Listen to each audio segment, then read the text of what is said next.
قال حدثنا عبد العزيز بن عبد الله قال حدثني يوسف بن الماجشون عن صالح بن ابراهيم بن عبد الرحمن بن عوف عن ابيه عن جده عبد الرحمن بن عوف سے مروی ہے قال ان کا قاتلت امیہ حدیث نمبر 3971 ہے، عبدالعزیز بن عبداللہ الویسی ہیں، ان کا کہ مجھے حدیث بیان کی یوسف بن الماجشون نے، وہ روایت کرتے ہیں صالح بن ابراہیم بن عبد الرحمن بن عوف سے۔ یہ صالح عبد الرحمن بن عوف عشرہ مبشرہ میں سے ایک ہیں، ان کے پوتے ہیں، وہ اپنے باپ ابراہیم سے روایت کرتے ہیں، ان جدہ ہی، وہ اس صالح کے، ان کا باپ صالح کے دادے سے، صالح کا دادا کون ہوا؟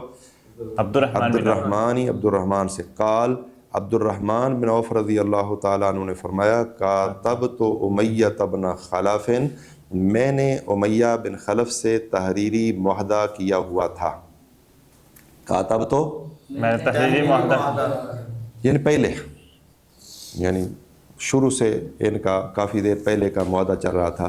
فلما کانا یوم بدر، جب ہوا بدر کا دن، یا فلما کانا جب وہ داخل ہوا بدر کے دن میں، یوم بدر بھی ٹھیک ہے، فذکر، تو تذکرہ کیا عبد الرحمن بن عوف نے قتلہ اس کی ہلاکت کا۔ عبد الرحمن بن عوف نے تذکرہ کس کا کیا؟ امیہ بن خلف۔ پیچھے قتل کس کا آیا ہے؟ ابو جہل، بولو سارے، ابو جہل کا۔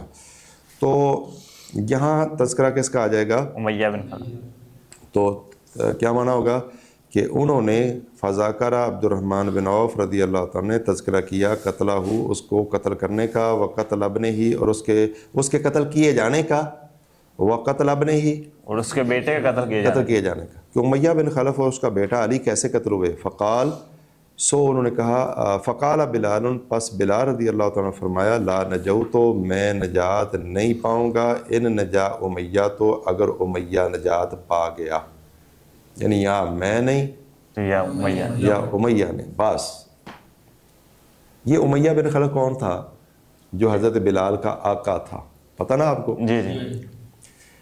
امیہ بن خلف یہ خبیث کافروں کا سردار تھا، بہت بڑا مالدار بھی تھا۔ اس کا بیٹا صفوان بن امیہ جس کا تذکرہ پیچھے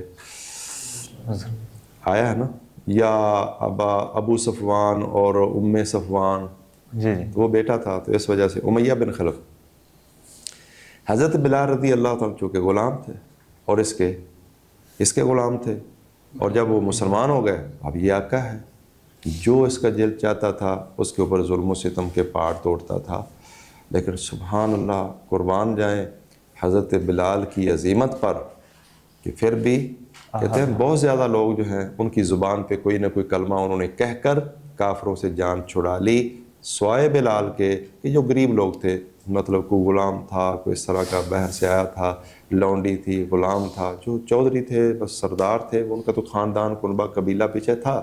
اگرچہ ظلم و ستم بعض اوقات ان پر بھی ہو جاتا تھا، لیکن اس طرح نہیں تھا کہ جیسے غلام کو جب چاہو پکڑ لو، مارنا شروع کر دو، گھسیٹنا شروع کر دو۔ وہ تو مال تھے نا، غلام لونڈیاں جو تھے۔ تو بلال رضی اللہ تعالیٰ عنہ امیہ بن خلف کے غلام تھے۔ جب اس کی سزائیں بہت زیادہ بڑھ گئیں تو بلال رضی اللہ تعالیٰ نے بھی عہد جو ہے نا کمال کر دی اللہ کی توحید میں، کوئی جملہ ان کی مرضی کے مطابق نہیں کہا، تکلیفیں برداشت کیں۔ پھر ابو بکر صدیق رضی اللہ تعالیٰ نے خرید کر آزاد کر دیا تھا، کس کو؟ بلال، تو ان کی وہ تکلیفیں ختم ہو گئی۔ اب جب بدر کا دن ہوا نا، تو وہ سارا ظلم و ستم حضرت بلال کے سامنے، وہ سکرین جو ہے نا، وہ فلم ساری آ گئی سامنے۔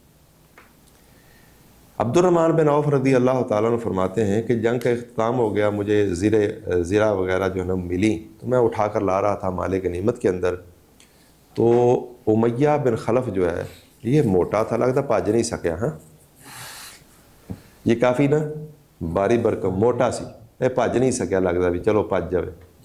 اس نے خود دعوت دی عبد الرحمن بن عوف کو کہ مجھے گرفتار کر لو۔ کیا کر لو؟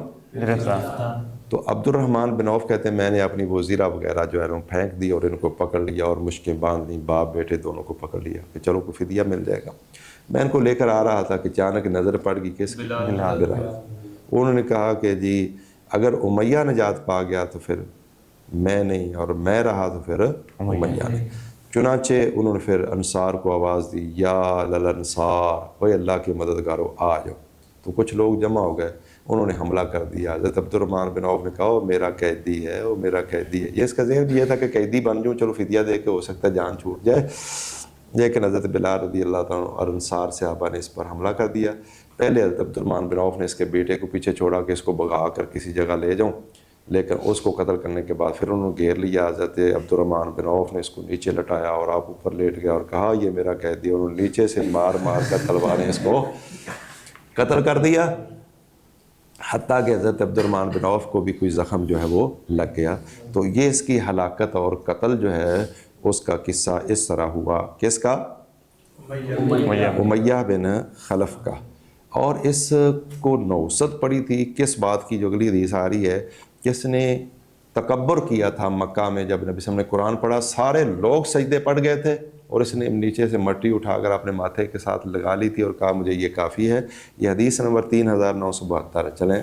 قال حدثنا عبدان بن عثمان قال اخبرني ابي عن شعبة عن ابي اسحاق عن الاسود عن عبد الله عن النبي صلی اللہ علیہ وسلم سے عبد اللہ بن مسعود رضی اللہ تعالیٰ عنہ سے نبی صلی اللہ علیہ وسلم سے بیان کرتے ہیں انه قرأ والنجم فسجد بها کہ بے شک نبی صلی اللہ علیہ وسلم پڑھ رہے تھے سورہ نجم اور آپ نے سجدہ کیا اس سورہ میں، وسجد من معه اور سجدہ کیا جو آپ کے ساتھ تھے انہوں نے بھی.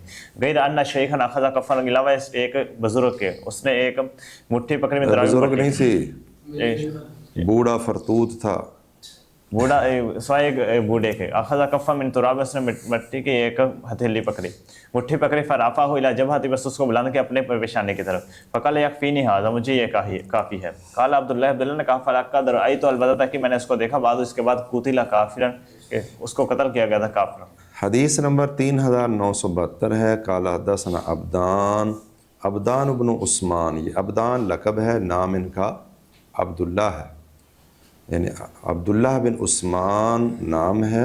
المروزی عبدان ان کا لقب ہے. انہوں نے کہا کہ مجھے خبر دی میرے باپ نے. تو باپ کون ہوا؟ عثمان بن جابالہ المروزی. وہ شعبہ بن الحجاج سے روایت کرتے ہیں، وہ ابو اسحاق السبیعی سے، وہ اسود سے. یہ اسود کون ہے؟ عبداللہ بن مسعود کے شاگرد ہیں، بڑے خاص شاگرد اسود اور علقمہ.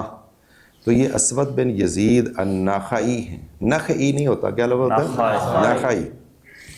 اور علوی بھی نہیں ہوتا، کیا ہوتا ہے؟ علوی. سلفی نہیں ہوتا، ہوتا سلفیاں ہوتی ہیں نا، یہ سلفی ہے. تو سلفی نہیں ہوتا، کیا ہوتا ہے؟ سلفی. یہ سلفی ہوتی ہے. چلیں.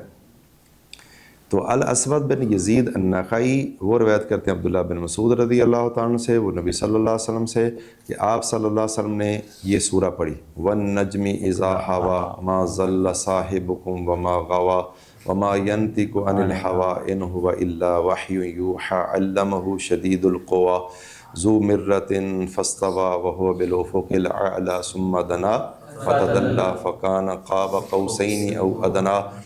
نبی کریم صلی اللہ علیہ وسلم نے سورہ نجم پڑھی. جب سجدے کی آیت آئی نا تو نبی صلی اللہ علیہ وسلم نے سر سجدے میں رکھا. جتنے لوگ وہاں قرآن سن رہے تھے، مسلمان وہ بھی سجدے چلے گئے، کافر اور کافر بھی سجدے چلے گئے. فسجد بہا آپ نے اس صورت پر سجدہ کیا. وسجد من معه آپ کے ساتھ جتنے لوگ تھے سب نے سجدہ کیا. کافر تھا تب بھی، مومن تھا تب بھی. غیر ان شیخن سوائے ایک بوڑھے کے، سوائے ایک بوڑھے. آخذ، یہ کون کہہ رہے ہیں؟ عبداللہ بن مسعود. آخذ کف من تراب، اس نے مٹی کی ایک مٹھی جو ہے وہ پکڑی. فرفعہ اور اس کو بلند کیا الی جبہتہ ہی اپنی پیشانی کی طرف. فقال اور کہا یکفینی ھذا مجھے یہ کافی ہے. یعنی سر نیچے نہیں کیا، مٹی سر کے قریب لے گیا کہ مجھے اتنا سجدہ کافی، یعنی تکبر کیا. قال عبداللہ، یہ کون تھا؟ امیہ بن خلف. یہ بخاری شریف میں 4863 نمبر آگے حدیث آ رہی ہے، وضاحت ہے کہ یہ امیہ بن خلف تھا. قال عبداللہ بن مسعود نے کہا فلقد رأیتہ بعد قتل کافرا، البتہ تحقیق میں نے اس امیہ کو دیکھا اس کے بعد، یعنی جنگ بدر میں اسے قتل کیا گیا تھا اس حال میں کہ وہ کافر تھا، حالت کفر میں اسے قتل کر دیا گیا. تو یہ نتیجہ ہوا اس کے تکبر کا. اور عین ممکن ہے جن لوگوں نے سجدہ کیا کافروں نے، بعد میں اللہ نے ان کو بھی ایمان کی توفیق دے دی ہو. واللہ عالم بالصواب وما توفیق.